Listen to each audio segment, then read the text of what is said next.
Welcome to Top 10 Archive. As we continue our journey into the world of mythology, we stop to take a look at one of our all-time favorites, the Norse.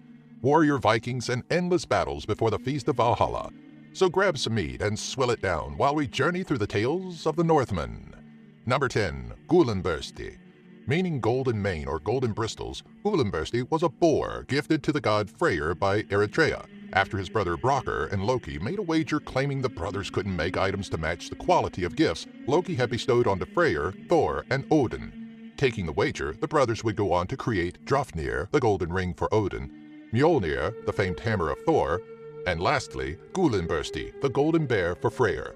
To make such a gift as the latter, Atri used pigskin and gold in the furnace, as Brokkr worked the bellows. Together, they would create the boar Gullinbursti, which had a glorious mane that glowed in the dark. The brothers won the bet, and Loki almost lost his head. Aside from being made from gold, Gullinbursti was said to be able to traverse any terrain, including traveling over oceans and even fly. According to ancient tales, Freyr rode Gullinbursti to attend Baldur's funeral. Number 9. Radadaskr. Radadaskr is a squirrel who runs up and down Yggdrasil, the world tree, delivering messages between the eagle perched atop Yggdrasil and the verm Nithagr, who dwelt beneath one of the tree's 3 roots. Sometimes called drill-tooth or boar-tooth, Radadaskr's name contains 2 fundamental parts, Rada and Taskr. Rada meaning the traveler and Taskr meaning tusk. According to Rudolf Simek, the squirrel probably only represents an embellishing detail to the mythological picture of the world ash in Grimnismal.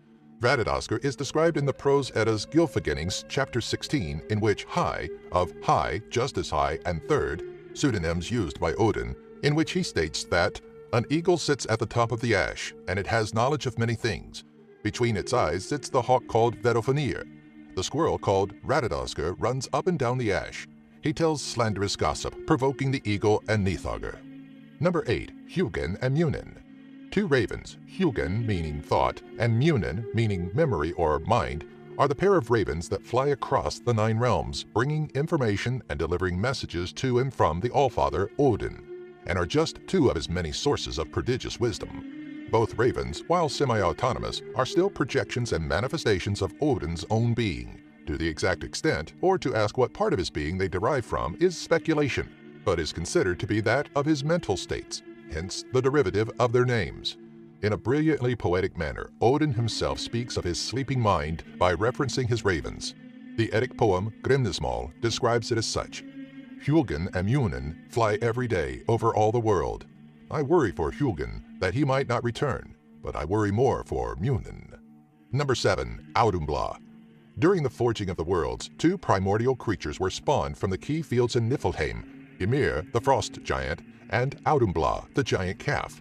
Both sprung forth from the melting ice in Ginnungagap, the void between Niflheim and Muspelheim. Saving Ymir from starvation, Audumbla would allow him to drink from her teat, while she herself fed from the blocks of salty ice, as there was no foliage to eat. As she continued to eat, some strange happenings would occur beneath the ice. First, locks of hair would emerge on the first day, followed by an entire head on the second, and lastly, on the 3rd day, the rest of the body would emerge, belonging to that of the first god, Buri, father of Odin. Number 6. Nithagr.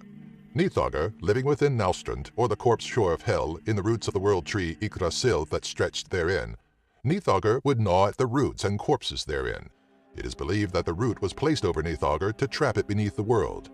During Ragnarok, or the end times, when Yggdrasil is to be shaken apart, Nithagr will leave its prison underneath the tree to take its place over the battlefield to feast upon and consume the corpses of fallen warriors. Number 5. Surtur. Surtur, meaning black in Old Norse, was a Jotun, sometimes called the Devil Giant, and the demon ruler of Muspelheim, the land of fire. Prior to the years of Ymir and Audumbla, Surtur is foretold as being a major figure during the events of Ragnarok, forging his deadly fire sword, able to strike down the gods. Additional information is given pertaining to Surtur in a book from Prose Edda, stating that he is stationed guarding the frontier of the fiery realm Muspelheim, that he will lead Muspelheim's sons to Ragnarok, and he will fall the god Freyr in battle. Number 4. Fafnir. Son of the dwarf king Hreidmar and brother of Regin, Fafnir was said to have a powerful arm and fearless soul.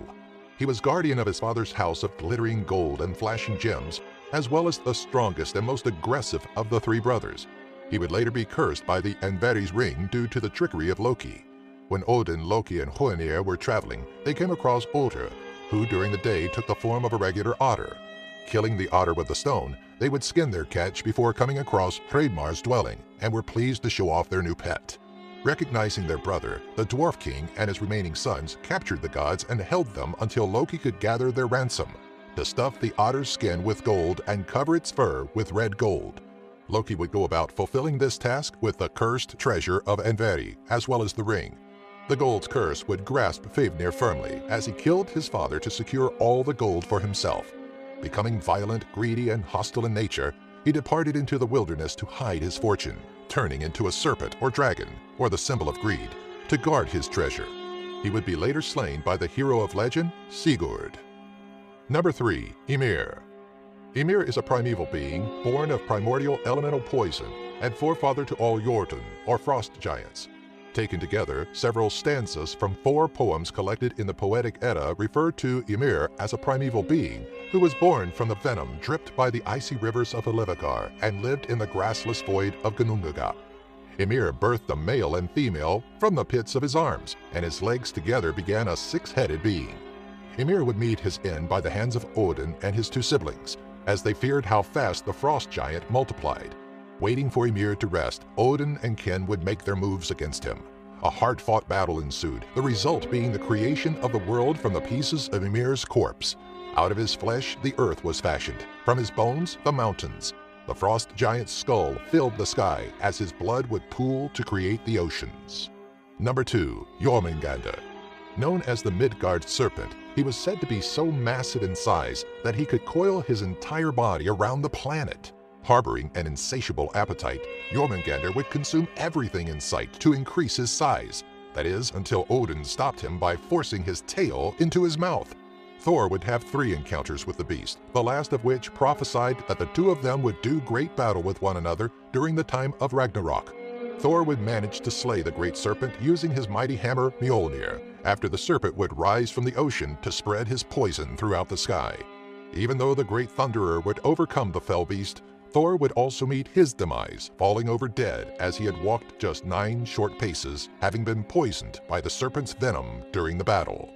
Number 1. Fenrir. As one of the sons of Loki, Fenrir was a massive wolf and wild creature whom the gods knew would cause massive havoc during the time of Ragnarok. Odin would task Tyr to find a way to bind Fenrir. After 2 failed attempts with colossal cans, he would visit the dwarfs to see if they could fashion something stronger. Tyr would return with the rope of Gleipnir, or the Open One, forged from 6 impossible things to find: the sound of a cat's step, the beard of a woman, the roots of a mountain, the breath of a fish, spittle of a bird, and the sinews of a bear. Though just as thin as ribbon, Gleipnir was stronger than any iron chain. Tyr then challenged Fenrir to see if he could break free of the rope to make sure it was no trick. Fenrir had Tyr place his hand inside his mouth. If he wasn't released, he would lose his hand. Tyr sacrificed his hand to bind the beast until the days of Ragnarok, where Fenrir would break free and devour Odin in one bite. Seeing his father consumed, Vidar would slay the giant wolf by using the greatest boot to stomp down the lower jaw of the wolf, while pushing against his upper jaw, causing enough force to rend the great beast's jaw, ending his terror. Do you have an idea for a future Top 10 video? Let us know in the comments section below, and be sure to follow us on Twitter, Facebook, and our website, top10archive.net. If you enjoyed this video, be sure to give it a thumbs up and share it with all of your family and friends.